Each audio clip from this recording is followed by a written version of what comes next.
Reino Unido ya está en el segundo día de vacunación y Estados Unidos está próximo a poder autorizar comenzar a vacunar. Lo decíamos hoy en el comienzo de esta edición Mediodía. Vale, ¿qué más se puede hablar de la vacuna? Exactamente, son días que la verdad es que dan como una perspectiva más optimista dentro de tantas novedades negativas que llegan vinculadas a la pandemia, porque bueno, como dicen algunos, ahí se ve la luz al final del túnel. Pero cuidado, hay que tener cuidado porque esto no significa que la pandemia se termine de manera instantánea para esos países como el Reino Unido, que comenzó con una fase con los adultos mayores y el personal de la salud a inmunizar, y con Estados Unidos, que está a las gateras de darle la autorización. Mañana se reúne la FDA, que es como su autoridad de medicamentos, y todo parece indicar que va también a darle la autorización de emergencia para la vacuna de Pfizer y BioNTech, que es entonces la que se está empezando a administrar. Pero yo decía, cuidado,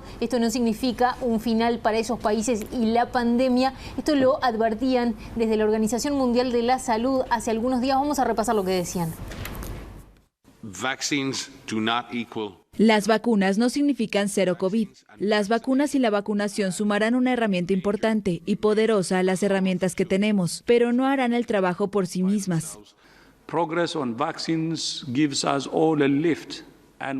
El progreso de las vacunas nos alivia y podemos comenzar a ver la luz al final del túnel.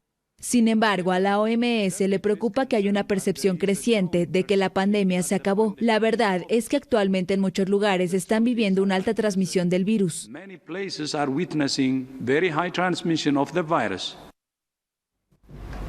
Bien, y para entender entonces ¿qué es lo que está sucediendo con las vacunas que están más avanzadas y qué perspectivas tendríamos acá en Uruguay para que lleguen? Recordemos, el presidente habló de la posibilidad de comenzar una primera fase en abril del año que viene. Faltan algunos meses todavía.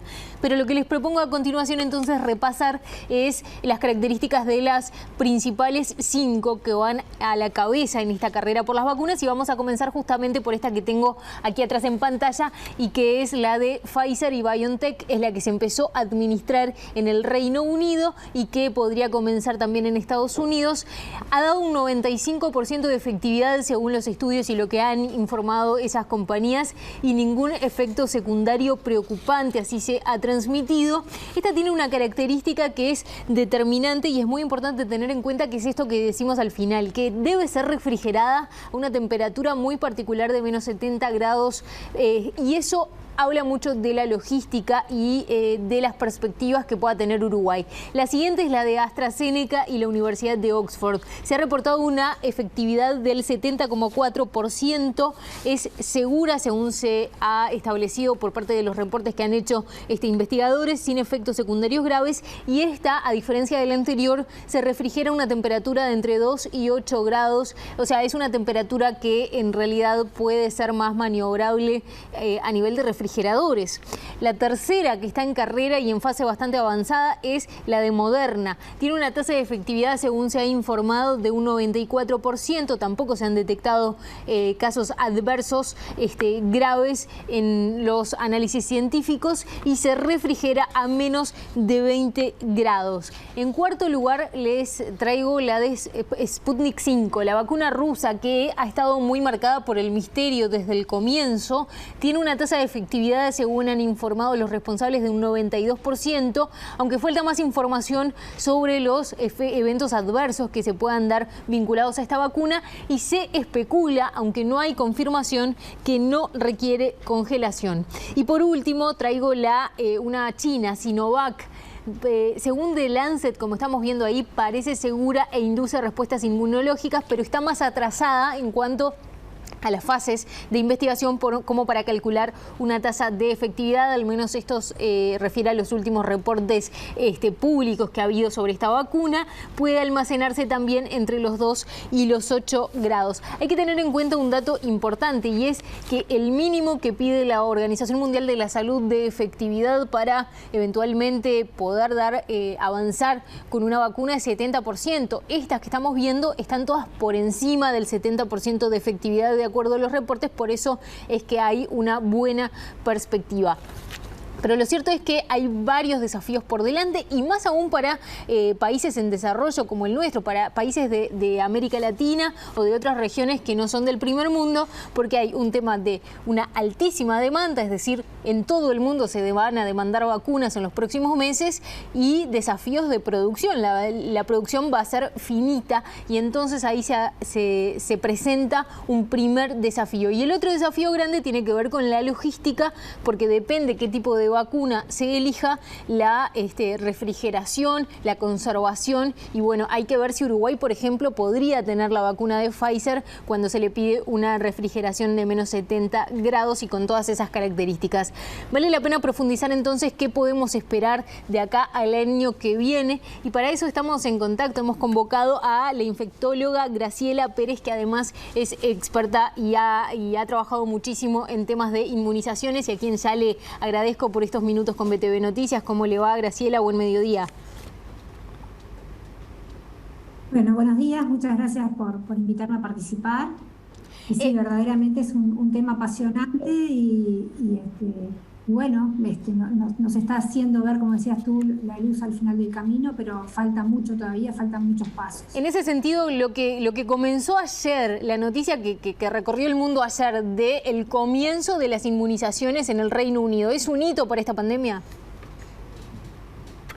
Claro, es decir, actualmente son 200 las vacunas que están en investigación y 67 que están en fase clínica, pero como ustedes decían, hay algunas que son las que están en fase más avanzada. Para comenzar a utilizarlas o comercializarlas, tienen que ser evaluadas y aprobadas por entes regulatorios, que hay varios a nivel internacional. La OMS es una, la FDA, la EMA, y bueno, el Reino Unido tiene su propia agencia regulatoria que aprobó para el uso inicialmente la vacuna de Pfizer, que es una vacuna de tipo ARN. Eso significa... Y hay otras, Eso significa, está bueno tal vez explicar brevemente la diferencia, porque cada vacuna tiene su particularidad. Cuando dicen ARN quiere decir que es una vacuna de componente genético, digamos que incita la respuesta inmunológica, a diferencia de otras que están enfocadas en el virus. ¿Es correcta esa separación? Sí, es una plataforma total nueva, es una vacuna nueva, serían las primeras vacunas a administrarse de este tipo en el mundo. La ventaja que tienen es que es de muy rápida producción, se pueden obtener millones de dosis con poco tiempo. Esa sería como una gran ventaja. Lo que es un segmento del virus de ARN que se pone envuelto en lípidos, y lo que se inyecta es eso, no es ni un pedacito de virus, es el ARN del virus. Nosotros estamos acostumbrados a las vacunas tradicionales, por ejemplo las vacunas inactivadas, que es el virus entero que fue no es activo, que fue destruido y que se inyecta, por ejemplo. Es decir, dentro de las tecnologías que hay, las distintas plataformas de las vacunas que actualmente están en carrera, están las de ARN, que serían la de Pfizer y la de Moderna, y otras más, hay dos más también en carrera que están un poquito más atrás con esta tecnología. Después está la vacuna, la de Oxford AstraZeneca, que es en vector viral. Eso es un virus, un adenovirus, que es lo mismo que la de Gamaleya, la vacuna rusa, la de Sputnik, también son en vectores virales, es decir, es otro virus, un adenovirus que no es patógeno, que no replica en el organismo, al cual se le inserta un pedacito de material genético de coronavirus para que transporte este virus no patógeno, el antígeno al cuerpo, y que, o sea, la vacuna lo que hace es presenta al cuerpo el antígeno para que el cuerpo forme anticuerpos y se defienda en cuanto esté expuesto. Entonces las vacunas de vectores virales, como la de Oxford AstraZeneca, la Gamaleya, es eso, son virus que no son el coronavirus, son otro virus, adenovirus, modificados, un pedacito de genoma del coronavirus. Después hay vacunas también inactivadas, hay vacunas también vivas atenuadas, es decir, hay muchas plataformas en camino. Y eso ustedes dicen que son las Eso amplía el desafío que tiene el gobierno a la hora de definir, bueno, por qué camino ir. Justamente, el Reino Unido lanzó hoy una advertencia, por ejemplo, diciéndole a las personas que tienen historial de ser alérgicos que no se vacunen. Tampoco está recomendado para embarazados y para niños. Y es lógico que ante una cuestión, algo nuevo, haya algunos cuestionamientos o genere dudas a una parte de la población. En ese sentido, ¿qué dice usted sobre este tipo de advertencias? ¿Por qué se dan y las dudas que pueda tener cierta parte de la población respecto a la vacuna? Las vacunas pasan por distintas etapas de investigación, que eso es importante saber. Que es una fase preclínica, es decir, que se trabaja en el laboratorio con la vacuna, con los componentes de la vacuna, se investiga con animales. Después de que pase esa primera etapa, va a las fases clínicas, que son la 1, la 2 y la 3, que se van... Son distintos voluntarios que se va investigando y se va viendo seguridad, o sea, efectos adversos y eficacia. Entonces, las vacunas van a experimentar con voluntarios y por lo general no se experimenta con embarazadas. Entonces, el dato de seguridad en la embarazada es lo que se tiene por lo general mucho más tardío, porque es algo que no se hace inicialmente. Lo que sí se ha hecho es en adultos. Luego de que las vacunas pasan por todas esas etapas y que se ve que son eficaces y que son seguras, ahí es que se presentan para la aprobación. Lo que se ha hecho con estas vacunas, a diferencia de lo que es un proceso habitual de producción de una vacuna que demora muchos años, es que estas etapas se han dado en forma acelerada y superpuesta. Pero no significa que no se hayan dado las etapas. O sea, nadie va a utilizar una vacuna peligrosa, claramente. Eso es bien importante. Todas las etapas han dado, que todas las etapas han sido realizadas. Exacto, todas las etapas. Lo que se hace es que se hacen superpuestas y aceleradas a riesgo de la empresa que si le va mal pierde todo lo que invirtió de pronto. Pero se dan todas las etapas, todas las etapas se dan. Y después para la aprobación acelerada lo que se hace es que en la fase 3 son muchos sujetos de experimentación, 40.000, 30.000 individuos. Entonces, cuando por lo menos la mitad de ellos llevan al menos 2 meses de dar la vacuna, ahí se presenta para que las entidades regulatorias analicen todo y las evalúen o no. En un proceso de aprobación acelerada por pandemia, lo que se hace es que se está en permanente contacto con las entidades regulatorias que están como viendo todo desde el principio. Bien. Cosa que no los tome por sorpresa y que no analizarlo llegado ese momento. Y otra cosa que se hace es que se empieza a producir antes de que esté aprobada. Y después llegar el momento, no se aprueba, todo eso tira, ¿no? O sea, pero eso es la forma de acelerar la producción. Siendo concretamente, han pasado por esas. Siendo concretamente Uruguay, ¿es viable, por ejemplo, para Uruguay, con la infraestructura que tiene, contar con una vacuna como la de Pfizer, con esas particularidades que tiene de refrigeración? Audio. ¿Me escucha? ¿Me escucha?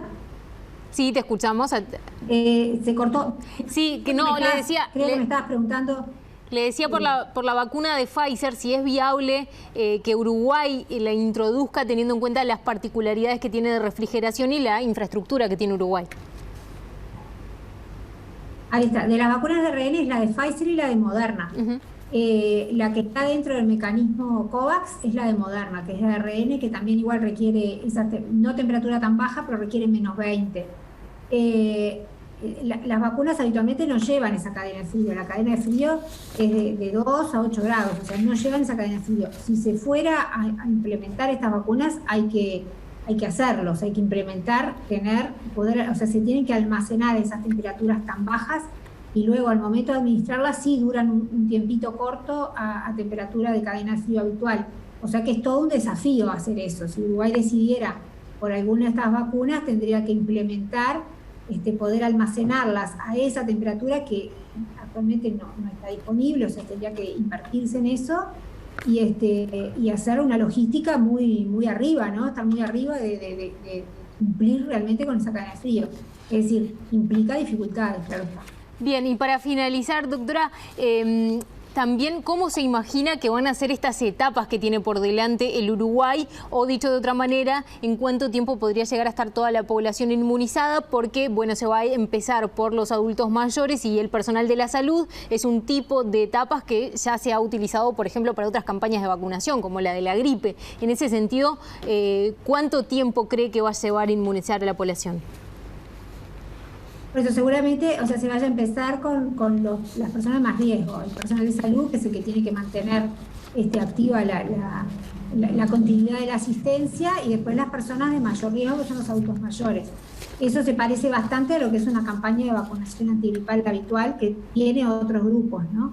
En la campaña del 2020 llevó 3 meses y se aplicó, fue una campaña muy, muy exitosa.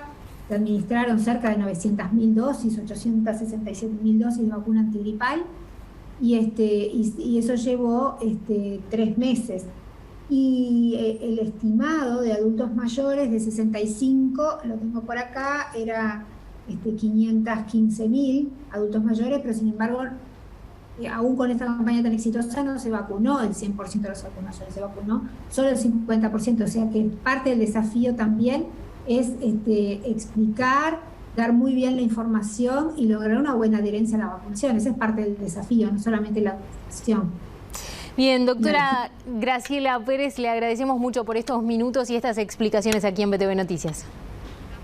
Gracias a ustedes. Bueno, muy bien, nosotros hacemos una tanda y ya seguimos con más información.